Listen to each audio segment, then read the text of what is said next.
Hello दोस्तों, स्वागत है आपका इम्प्रेसिव लर्निंग के इस प्लेटफॉर्म पर। प्रीवियस लेक्चर में हमने उत्तराखंड में राज करने वाले मौखरी राजवंश के बारे में जाना था।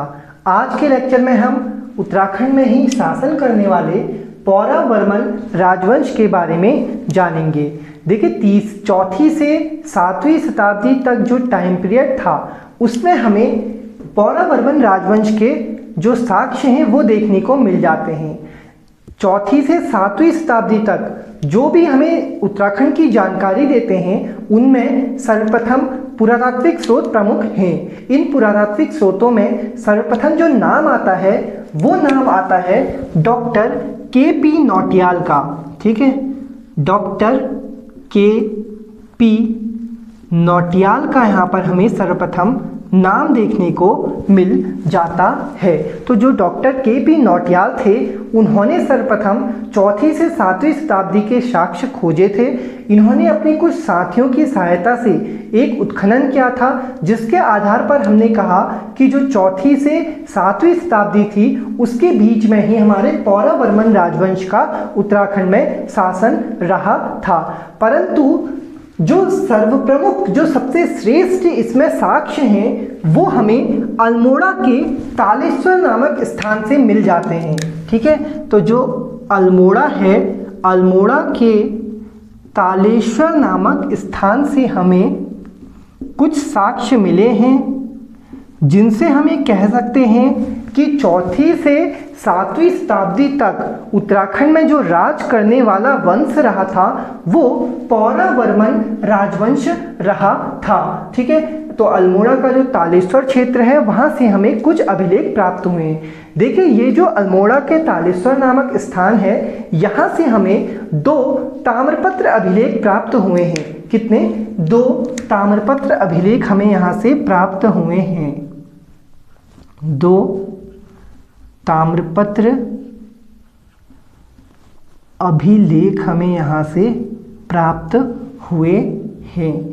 ठीक है, ये जो ताम्रपत्र अभिलेख हमें मिले हैं इनके आधार पर हमने कहा कि उत्तराखंड में अलग अलग राजवंश का शासन रहा और ये जो अभिलेख हैं वो हमें चौथी से 7वीं शताब्दी तक उत्तराखंड की जानकारी देते हैं। अब देखिए, जो अल्मोड़ा के तालेश्वर से ताम्रपत्र अभिलेख हमें मिले हैं उन्हें इतिहासकारों ने सर्वाधिक प्राचीन ताम्रपत्र कहा है। तो अगर आपका क्वेश्चन बने कि सर्वाधिक प्राचीन ताम्रपत्र उत्तराखंड के किस स्थान से प्राप्त हुए हैं तो उसका आंसर हो जाएगा अल्मोड़ा के तालेश्वर नामक स्थान से। तो मैं यहाँ पर पॉइंट बना के लिखता हूं, सर्वाधिक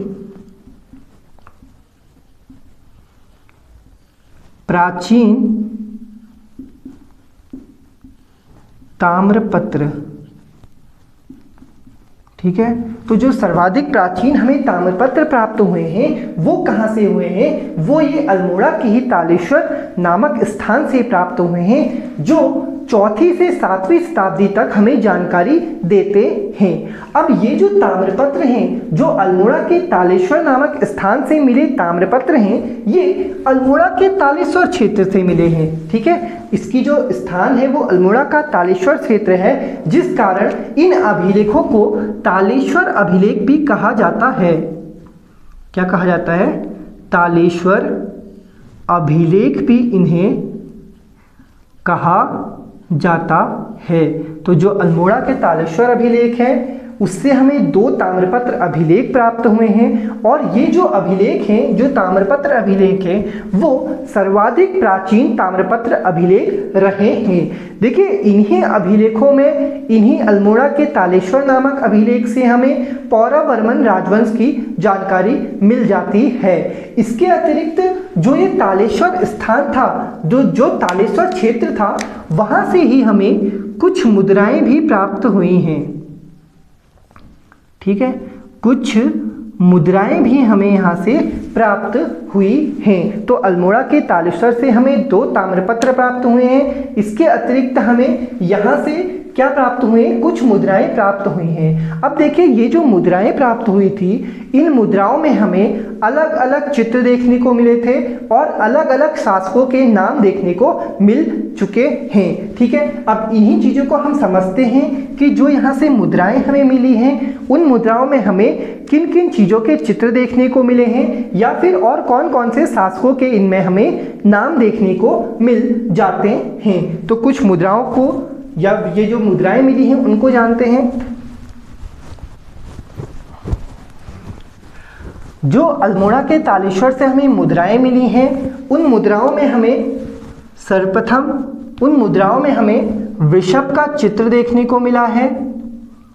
ठीक है, वृषभ का चित्र देखने को मिला है और इसके साथ साथ हमें कुछ राजाओं के नाम भी यहाँ पर मिल जाते हैं। कुछ राजाओं या मैं लिखूं शासकों के नाम।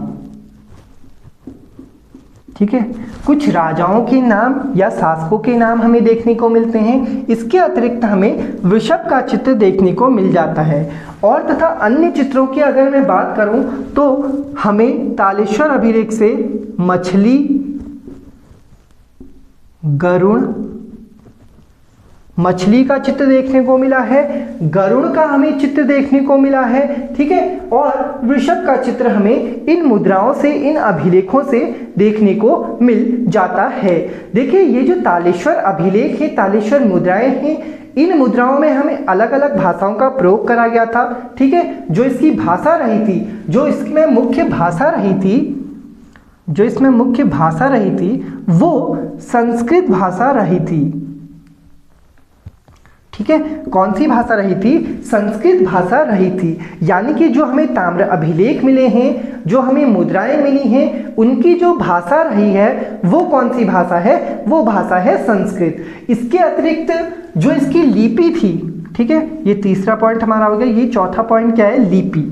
तो इनमें जो हमारी लिपि देखने को मिलती है वो गुप्त ब्राह्मी लिपि देखने को मिल जाती है। ठीक है, गुप्त ब्राह्मी लिपि हमें इन पौरव वर्मन राजवंश के जो स्रोत हैं तालेश्वर अभिलेख, उनमें हमें देखने को मिल जाती है। तो अगर आपका क्वेश्चन बने कि तालेश्वर अभिलेख से हमें क्या किन किन चीज़ों के चित्र देखने को मिले हैं, तो उसका आंसर हो जाएगा वृषभ का चित्र, मछली का चित्र और गरुड़ का चित्र। इसके अतिरिक्त ये जो अभिलेख थे इनकी भाषा रही थी संस्कृत और साथ ही साथ इनकी लिपि जो रही थी वो गुप्त ब्राह्मी लिपि रही थी। अब देखिए इन अभिलेखों से हमें जिन जिन पौरव वर्मन राजवंश के या पौरव वर्मन शासकों के नाम देखने को मिलते हैं उन्हें हम यहाँ पर समझ लेते हैं। तो पौरव वर्मन राजवंश के इसमें हमें जो अभिलेख है तालेश्वर का, अल्मोड़ा का, वहाँ से हमें पौरव वर्मन राजवंश के 3 शासकों के नाम देखने को मिलते हैं। जो मुख्यतः शासकों के नाम इसमें देखने को मिलते हैं वो 3 शासक रहे हैं। जो इसमें पहला शासक का नाम देखने को मिलता है उसका नाम है विष्णु वर्मन। ठीक है, पहला जो नाम देखने को मिलता है वो है विष्णु वर्मन। ठीक है, विष्णु वर्मन का सर्वप्रथम हमें इसमें नाम देखने को मिलता है। इसके पश्चात जो दूसरे शासक का नाम देखने को मिलता है वो है वृषवर्मन। ठीक है, और तीसरा जो शासक का नाम है वो है अग्निवर्मन। तो मुख्यतः इसमें 3 शासकों के नाम हमें देखने को मिल जाते हैं, जिसमें पहला नाम है विष्णुवर्मन, दूसरा हो गया वृषवर्मन और तीसरा हो गया अग्निवर्मन। अब देखिए यहाँ से जो हमारा लास्ट शासक मिला है, जो लास्ट शासक का नाम मिला है उसका नाम है अग्निवर्मन। इस अग्निवर्मन के 2 पुत्रों का भी उल्लेख तालेश्वर अभिलेख में देखने को मिल जाता है। इसका जो पहला पुत्र का नाम हमें देखने को मिलता है वो है धनभूति। ठीक है, धनभूति कह लें या फिर धनवर्मन कह लें। घनवर्मन। ठीक है, मुख्यतः जो नाम इसमें मिला है वो घनवर्मन का मिला है, और दूसरा जो अग्निवर्मन के पुत्र का नाम मिला है वो है विष्णुवर्मन द्वितीय। विष्णुवर्मन द्वितीय। ठीक है, तो दो नाम हमें यहाँ पर देखने को मिले हैं। पहला जो नाम है वो है घनवर्मन का, और दूसरा जो नाम हमें देखने को मिलता है वो है विष्णुवर्मन द्वितीय। देखिए यहाँ पर जो अग्निवर्मन का पुत्र का नाम दिया है, जो इसका नाम बेसिकली दिया है, जो मुख्यतः नाम दिया है वो द्युतिवर्मन भी दिया हुआ है। ठीक है, जो नाम दिया है वो द्युतिवर्मन दिया हुआ है। तो देखिए घनवर्मन कह लें या फिर द्युतिवर्मन कह लें, दोनों एक ही हैं। ठीक है, जो अग्निवर्मन का प्रथम पुत्र का नाम दिया है वो घनवर्मन दिया है या फिर द्युतिवर्मन दिया है। अब देखिए ये जो द्युतिवर्मन था इसके बारे में अन्य जानकारी भी हमें यहाँ पर देखने को मिल जाती है। जो हमारे अल्मोड़ा के अभिलेख हैं, जो अल्मोड़ा से प्राप्त हमें अभिलेख प्राप्त हुए हैं, उन अभिलेखों में जो द्युतिवर्मन दिया है, ठीक है, जो द्युतिवर्मन है उसकी हमें एक उपाधि का पता चलता है। ठीक है, तो जो द्युतिवर्मन था उसकी अल्मोड़ा के तालेश्वर से जो अभिलेख हमें प्राप्त हुए हैं उसमें यह बताया गया है कि ये जो द्युतिवर्मन था उसकी उपाधि परम भट्टारक महाराजाधिराज रही थी। ठीक है, क्या रही थी? इसकी जो उपाधि रही थी, जो उपाधि इसकी रही थी वो परम भट्टारक महाराजाधिराज रही थी। ठीक है, तो जो द्युतिवर्मन था उसकी उपाधि कौन सी रही थी? उसकी उपाधि रही थी परम भट्टारक महाराजाधिराज। देखिए ये जो घनभूति है, यहाँ पर जो घनभूति है, कुछ इतिहासकार मानते हैं कि ये जो घनभूति है वो पौरवर्मन राजवंश का नहीं था। तो इसको आप नहीं ले तो अच्छा है, क्योंकि यहाँ पर घनवर्मन या फिर द्युतिवर्मन का ज़्यादा नाम हमें देखने को मिल जाता है। और घनभूति जो था वो आपको पता होगा कि जो अमोघभूति कुलिंद राजवंश का सबसे शक्तिशाली शासक रहा था, उस शासक कुलिंद राजवंश का ही एक शासक घनभूति रहा था। तो इसलिए यहाँ पर ये नाम हमारा नहीं मिलता है। बेसिकली जो नाम हमें मिलता है वो है घनवर्मन का और द्युतिवर्मन का। ये दोनों नाम ही एक शासक के हैं जिसको कौन सी उपाधि दी गई थी? जिसको परम भट्टारक महाराजाधिराज की उपाधि दी गई थी। अब देखिए यहाँ पर हमें सिर्फ एक शासक की उपाधि का पता चल रहा है, और वो उपाधि कौन सी है? वो उपाधि है परम भट्टारक महाराजाधिराज की उपाधि। तो इस परम भट्टारक महाराजाधिराज की उपाधि होने के से इतिहासकारों ने कहा कि जो द्युतिवर्मन है, ठीक है, जो द्युतिवर्मन है वो इस वंश का यानी पौरवर्मन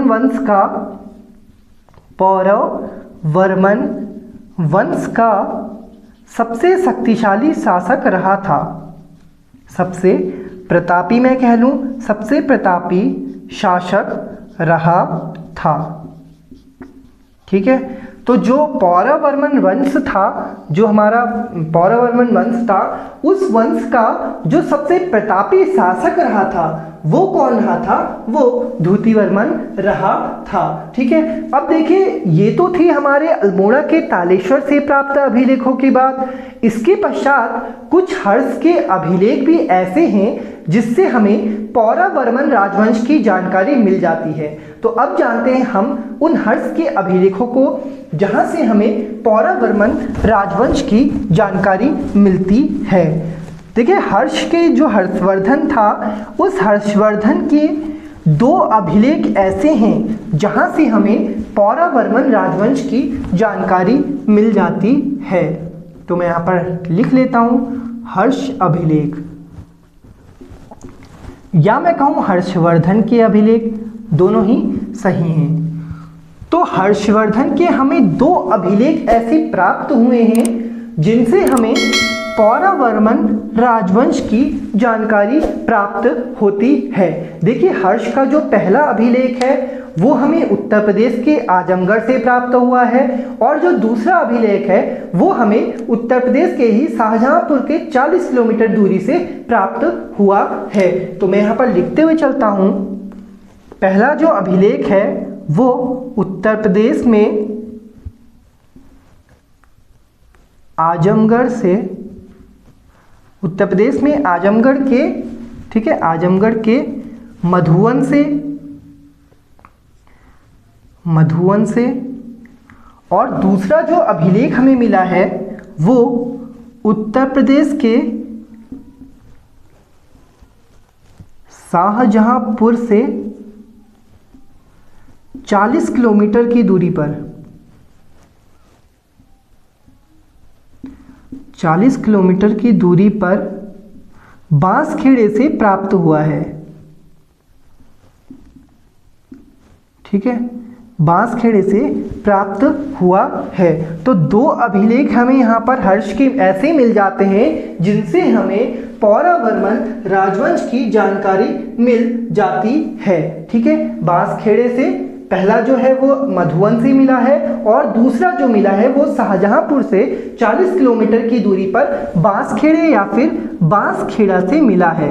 ठीक है, बांसखेड़ा से मिला है। तो दो हर्ष के अभिलेख हमें उत्तर प्रदेश से मिले हैं जो पौरावर्मन राजवंश के बारे में जानकारी देते हैं। देखिए, ये जो हर्ष के अभिलेख हैं, उन अभिलेखों से हमें ये पता चलता है कि हर्ष की मृत्यु के पश्चात जो उत्तराखंड में शासन रहा था, जो उत्तराखंड में राज रहा था, वो पौरावर्मन राजवंश के शासकों का रहा था। और इन शासकों में जो सबसे महत्वपूर्ण या फिर जो सबसे प्रतापी शासक रहा था वो कौन रहा था? वो द्युतिवर्मन रहा था। ठीक है, तो जो हर्ष के अभिलेख हैं वो दो अभिलेख हमें प्राप्त हुए हैं। इसके पश्चात अब हम जानते हैं कि जिस समय पौरावर्मन राज्यवंश अस्तित्व में था उस समय कौन कौन अन्य शक्तिशाली राज्य उत्तराखंड में थे। ठीक है, तो जिस समय पौरावर्मन राजवंश का उदय हो चुका था उस समय 3 महाशक्तियां उत्तराखंड में बस चुकी थी। ठीक है, या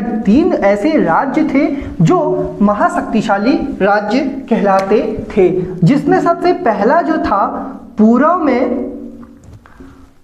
में गौविशाण,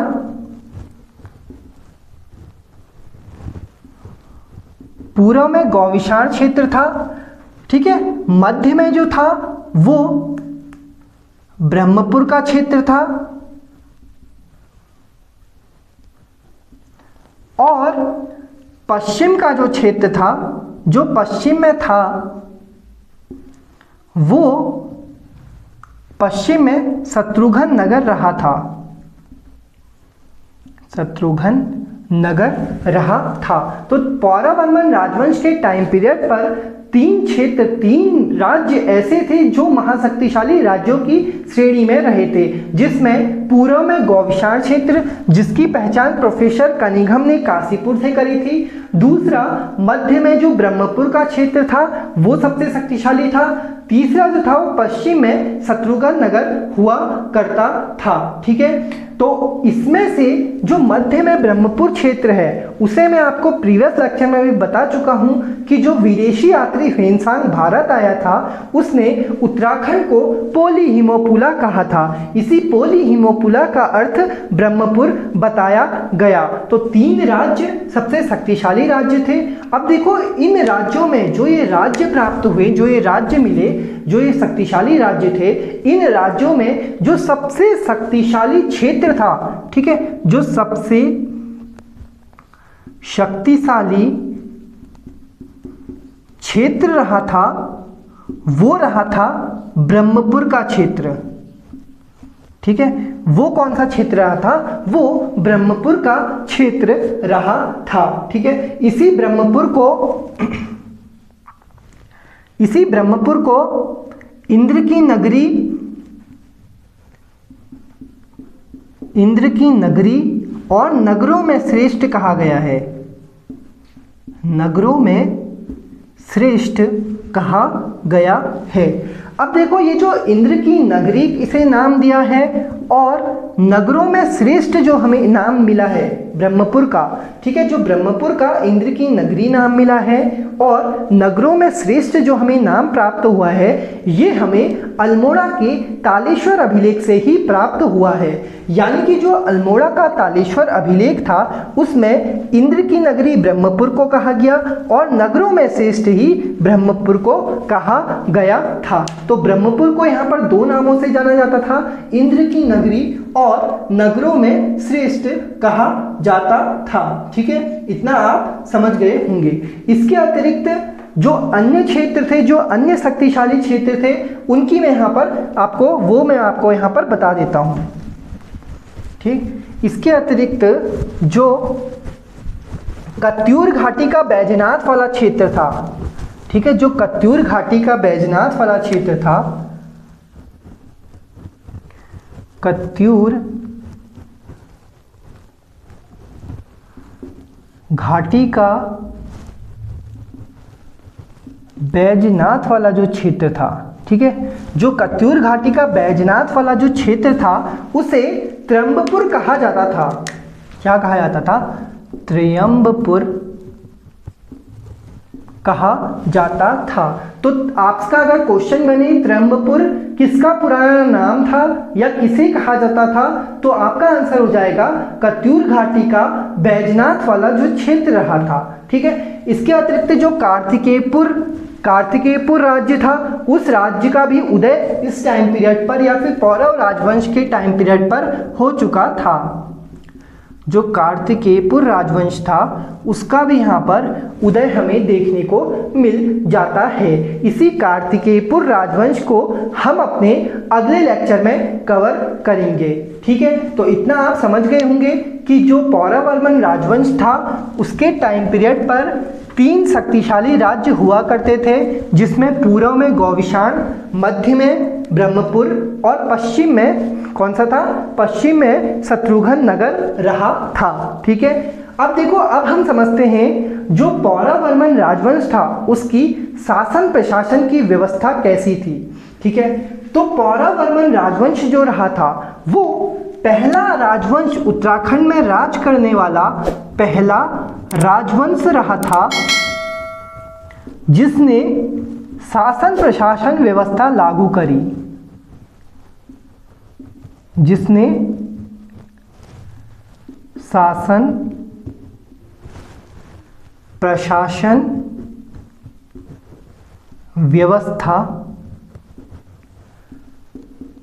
लागू करी। ठीक है, तो जो उत्तराखंड का पहला राजवंश था जिसने शासन प्रशासन व्यवस्था लागू करी वो यही पौरवर्मन राजवंश रहा था। ठीक है, जो पौरवर्मन राजवंश था इसने सर्वप्रथम भू राजस्व व्यवस्था को लागू करा। कौन सी व्यवस्था लागू करी? भू राजस्व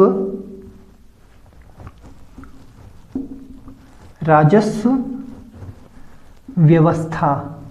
ठीक है, भू राजस्व व्यवस्था को लागू करा था। तो देखिए, आपका क्वेश्चन जो है, जो हमारा आयोग है वो 2 तरीके से आपके सामने क्वेश्चन प्रस्तुत कर सकता है। पहला, उत्तराखंड में शासन प्रशासन व्यवस्था लागू करने वाला पहला राजवंश कौन था, और दूसरा ये कि उत्तराखंड में भू राजस्व व्यवस्था लागू करने वाला कौन सा राजवंश रहा था। अब देखो, ये जो भू राजस्व व्यवस्था थी, ये जो भू राजस्व व्यवस्था मैंने आपको बताई, इस भू राजस्व व्यवस्था के अंतर्गत सर्वप्रथम एक कर लागू करा गया। ठीक है, एक टैक्स लागू करा गया और वो टैक्स था कौन सा? उपज टैक्स या फिर उपज कर। ठीक है, उपज या मैं कह लूं कृषि कर। ठीक है, तो सर्वप्रथम भू राजस्व व्यवस्था के अंतर्गत पौरवर्मन राजवंश के शासकों के द्वारा एक भू राजस्व व्यवस्था लागू करी गई जो उपज कर से संबंधित थी। इसके अंतर्गत क्या होता था? जो हमारा क्षेत्र था, भूमि वाला क्षेत्र था, उस भूमि में जितना अनाज होता था या जितनी उपज होती थी उस उपज का 1/6 भाग, ठीक है, कितना? 1/6 भाग कर के रूप में राजा को दिया जाता था। ठीक है, मैं यहाँ पर लिखते हुए चलता हूं, जो उपज का 1/6 6 भाग था वो कर के रूप में दिया जाता था। ठीक है, उपज या फिर कृषि कर जो था उसका उपज में 1/6 भाग कर के रूप में दिया जाता था। और ये जो टैक्स लगाया था ये किसके द्वारा लगाया गया था? ये जो टैक्स लगाया गया था ये पौरवर्मन राजवंश के द्वारा लगाया गया था। देखिए ये जो 1/6 है वो आपके लिए इम्पोर्टेंट है, क्योंकि एग्जाम में ये भी पूछा जा सकता है कि पौरवर्मन राजवंश ने, पौरवर्मन शासकों ने या पौरवर्मन राजवंशों ने उपज का कितने प्रतिशत भाग कर में लगाया था? तो आपका आंसर हो जाएगा 1/6 भाग जो था वो कर के रूप में दिया जाता था पौरवर्मन राजवंश के शासकों को। ठीक है, तो इतना आप समझ गए होंगे। अब देखिए जो व्यवस्था थी, जो भू राजस्व व्यवस्था थी, उसी के अंदर जो कृषि क्षेत्र था, जो हमारा कृषि क्षेत्र होता है जहाँ खेती की जा सकती है, वो जो क्षेत्र था या भूमि क्षेत्र में कह लूँ उसे, वो 2 भागों में विभक्त था। ठीक है, कितने भागों में? भूमि जो क्षेत्र था वो 2 भागों में विभक्त था। पहला जो भाग था वो सिंचित क्षेत्र था। ठीक है, पहला जो भाग होता था वो सिंचित क्षेत्र होता था। ठीक है, दोबारा लिख दो। पहला जो भाग था वो सिंचित क्षेत्र हुआ करता था और दूसरा जो भाग हुआ करता था वो असिंचित क्षेत्र हुआ करता था। ठीक है, अब देखिए जो सिंचित क्षेत्र होता था, पौरवर्मन राजवंश के टाइम पीरियड पर ही जो सिंचित क्षेत्र था उसे केदार कहा जाता था। क्या कहा जाता था? उसे केदार कहा जाता था। और जो असिंचित क्षेत्र था उसे सारी कहा जाता था। तो 2 नाम हमें 2 प्रकार से भूमि विभक्त थी, केदार और सारी में। केदार जो था वो सिंचित क्षेत्र कहलाता था और असिंचित क्षेत्र को सारी कहा जाता था। ठीक है, अब इसी के बाद हम जानते हैं जो पौरवर्मन राजवंश था उसके टाइम पीरियड पर जो भूमि मापन की इकाइयाँ रही थी। ठीक है, जो भूमि मापन की इकाइयाँ रही थी वो कौन कौन सी रही थी? तो जब पौरवर्मन राजवंश आया, पौरवर्मन राजवंश 4वीं से 7वीं शताब्दी के बीच जो पौरवर्मन राजवंश उत्तराखंड में राज किया, उस समय उत्तराखंड में 3 प्रकार की भूमि मापन की इकाइयाँ चली रही थी। ठीक है, कितने प्रकार की? 3 प्रकार की। तो इस टाइम पर 3 प्रकार की भूमि मापन इकाइयां थी। ठीक है, 3 प्रकार की इस समय भूमि मापन इकाइयां रही थी। तो इन 3 प्रकार की भूमि मापन इकाइयों में जो सबसे पहला था वो था द्रोण वाप। ठीक है, जो पहला था वो था द्रोण वाप, दूसरा रहा था कुल्यवाप और तीसरा था हमारा खरी वाप। ठीक है, कौन कौन से? द्रोणवाप, कुल्यवाप और खरीवाप, 3 प्रकार की भूमि मापन की इकाइयां रही थी। तो ये जो द्रोणवाप था, कुल्यवाप था और खरीवाप था, इसमें सर्वप्रथम हम समझते हैं इस वाप शब्द का अर्थ। ठीक है, ये जो वाप शब्द है, ये जो वाप शब्द है इसका अर्थ होता था बीज बोने से। ठीक है, जो बीज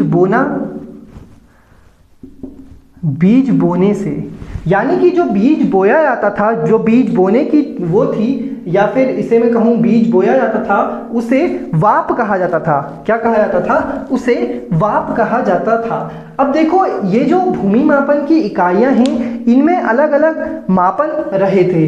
जो द्रोणवाप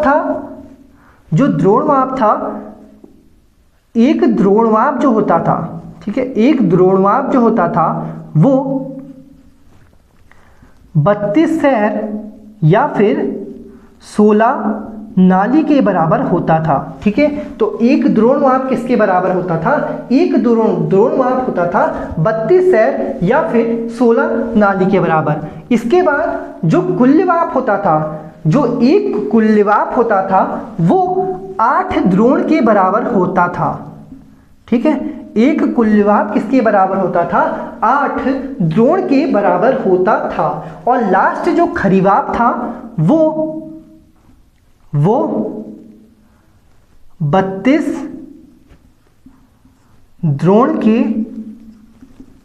बराबर होता था। ठीक है, तो द्रोणमाप में सर्वप्रथम जो एक द्रोणमाप था वो 32 सैर के बराबर होता था, और एक कुल्यवाप जो होता था वो 8 द्रोण के बराबर होता था, और एक खरीवाप जो होता था वो 32 नहीं 20 द्रोण के बराबर हुआ करता था। ठीक है, 20 द्रोण के बराबर हुआ करता था। तो 3 प्रकार की भूमि मापन की इकाइयां रही थी, द्रोणमाप, कुल्यवाप और खरीवाप। जो खरीवाप थी वो भूमि मापने की सबसे बड़ी इकाई थी। भूमि मापन की सबसे बड़ी इकाई थी। ठीक है, तो भूमि मापन की जो सबसे बड़ी इकाई थी वो कौन सी थी? वो खरीवाप रही थी। अब देखो, ये जो भूमि मापन की इकाइयां हमें मिली हैं, ये हमें अल्मोड़ा के ही तालेश्वर अभिलेख से प्राप्त हुई हैं, जिसमें खरीवाप जो थी वो भूमि मापने की सबसे बड़ी इकाई हुआ करती थी। अब आगे हम जानते हैं जो पौरव वर्मन राजवंश था उसके टाइम पीरियड पर जो पदाधिकारी होते थे, अलग अलग जो पदाधिकारी होते थे उनको क्या कहा जाता था? ठीक है, तो पौरव वर्मन राजवंश में सर्वप्रथम मैं आपको बता देता हूं कि जो राजा हुआ करता था वो सर्वोच्च अधिकारी हुआ करता था। ठीक है, राजा का पद क्या होता था? सबसे ऊंचा होता था। और उस राजा की जो राजधानी होती थी वो राजा की जो राजधानी होती थी, राजा की राजधानी जो थी उसे कोट कहा जाता था। उसे क्या कहा जाता था? कोट कहा जाता था। तो जैसे अस्कोट नाम है, तो अस्कोट में कोट का मतलब था राजधानी। ठीक है, तो पौरव वर्मन राजवंश के टाइम पीरियड पर ही ये जो कोट शब्द था वो अस्तित्व में आया, और इस कोट शब्द का अर्थ था राजा की राजधानी। और अगर मैं पौरव वर्मन राजवंश के शासकों की बात करूं तो इनकी राजधानी रही थी ब्रह्मपुर। ठीक है, इनकी जो राजधानी रही थी वो क्या रही थी? वो रही थी ब्रह्मपुर। अब देखिए, आगे हम जानते हैं कि जो इनके पदाधिकारी थे उनके क्या नाम रहे थे। सबसे पहले हम जानते हैं जो इनका पौरव वर्मन राजवंश के टाइम पीरियड पर जो विदेश मंत्री हुआ करता था उसे क्या कहा जाता था। ठीक है, सबसे पहले विदेश मंत्री को यहाँ पर हम समझ लेते हैं। देखिए, इसके टाइम पीरियड पर जो विदेश मंत्री होता था एक ऐसा व्यक्ति होता था जो दूसरे राज्य के राजाओं के साथ संधि करे। ठीक है, जो दूसरे राजा होते थे, दूसरे साम्राज्य के राजा रहते थे, उन राजाओं के साथ जो संधि करने वाला व्यक्ति होता था उसे क्या कहा जाता था? उसे विदेश मंत्री कहा जाता था। और इसी विदेश मंत्री को पौरव वर्मन राजवंश के टाइम पीरियड पर संधि विग्राहिक कहा जाता था। ठीक है, क्या कहा जाता था? संधि विग्राहिक कहा जाता था। तो जो संधि विग्राहिक होता था वो विदेश मंत्री हुआ करता था।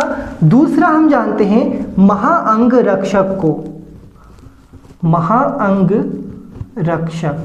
ठीक है, महाअंग रक्षक जो होता है वो राजा तथा उसके परिवार की सुरक्षा का दायित्व होता था। ठीक है, जो महाअंगरक्षक होता था उस पर राजा की और राजा के पूरे परिवार की सुरक्षा का दायित्व हुआ करता था। इस महाअंगरक्षक को देखो, विदेश मंत्री को संधि विग्राहिक कहा जाता था और महाअंगरक्षक को क्या कहा जाता था? महाअंगरक्षक को प्रतिहार कहा जाता था।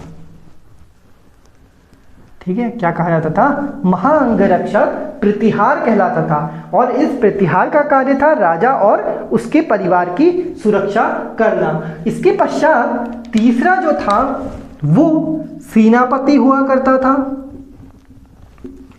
ठीक है, तीसरा जो हुआ करता था वो हुआ करता था सेनापति, और सेनापति को जमनपति कहा जाता था। फोर्थ जो था वो रसोइया प्रधान हुआ करता था। ठीक है, रसोइया प्रधान हुआ करता था। इस रसोइया प्रधान को सूपकार पति कहा जाता था।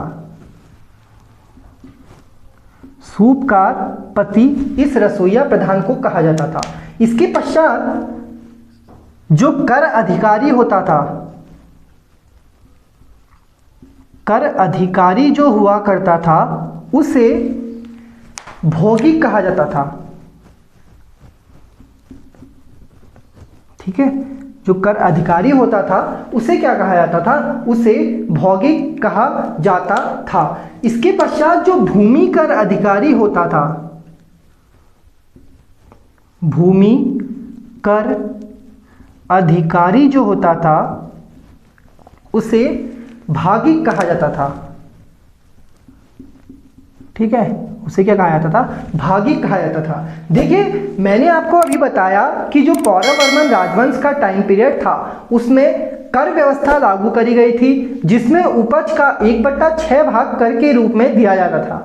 इसी कर को लेने वाला जो अधिकारी होता था, जो टैक्स ऑफिसर होता था, उसे भागिक कहते थे। ठीक है, जो भूमि कर अधिकारी होता था, जो भूमि का टैक्स लेता था, उसे क्या कहा जाता था, भागिक कहा जाता था।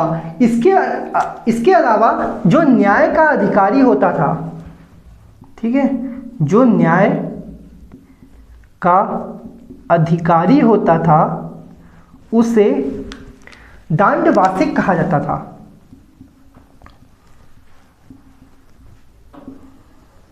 ठीक है, तो दांडवासिक क्या होता था, जो न्याय का अधिकारी हुआ करता था उसे दांडवासिक कहा जाता था। इसके अलावा जो गुप्तचर होते थे, जो गुप्तचर होते थे वो कटुक कहलाते थे, और प्रांत का अधिकारी, प्रांत का जो अधिकारी होता था वो भौतिक कहलाता था। ठीक है, प्रांत का अधिकारी जो होता था वो भौतिक कहलाता था। और जो लास्ट है, अंतिम है, वो है राजा का सहायक अधिकारी। तो राजा का जो सहायक अधिकारी हुआ करता था, राजा का सहायक अधिकारी, ठीक है, तो राजा का जो सहायक अधिकारी होता था वो अमात्य कहलाता था। क्या कहलाता था, वो कहलाता था अमात्य। तो इस प्रकार विदेश मंत्री को संधि विग्राहिक कहा जाता था, महाअंगरक्षक को प्रतिहार कहा जाता था, सेनापति को जमनपति कहा जाता था, रसोइया प्रधान को सूपकारपति कहा जाता था, कर अधिकारी को भौगिक कहा जाता था, भूमि कर अधिकारी भागिक कहलाता था, न्याय का अधिकारी दंडवासिक कहलाता था, ठीक है, दांडवासिक कहलाता था, और गुप्तचर जो थे वो कटुक कहलाते थे। प्रांत अधिकारी भौतिक, और राजा का जो सहायक अधिकारी होता था उसे अमात्य कहा जाता था। तो ये थी पौरव-वर्मन राजवंश के जो टाइम पीरियड था उसमें लागू होने वाले पदाधिकारी के नाम। अब देखिए धीरे धीरे क्या होता है, ये पौरव राजवंश अपने पतन की ओर आ जाता है। देखो, पौरव-वर्मन राजवंश का जो पतन का सबसे बड़ा कारण रहा था वो ब्रह्मपुर क्षेत्र रहा था, क्योंकि ब्रह्मपुर क्षेत्र उस समय सबसे बड़ा राज्य रहा था। तो अन्य जो राजा थे, जो अन्य पास के राजा हुआ करते थे, वो इस ब्रह्मपुर क्षेत्र को अपनाना चाहते थे। तो इसी पौरव-वर्मन राजवंश का अंत ब्रह्मपुर राज्य के कारण हो चुका था, और इसके पश्चात एक नए राजवंश का उदय होता है जिसे हम कत्यूर राजवंश या फिर कार्तिकेयपुर राजवंश के नाम से जानते हैं। तो अगले लेक्चर में हम अपने कार्तिकेयपुर या फिर कत्यूर राजवंश को जानेंगे। तो अगर आपको हमारे आज का लेक्चर पसंद आया हो तो लाइक करें, शेयर करें और सब्सक्राइब करें। Thanks for watching.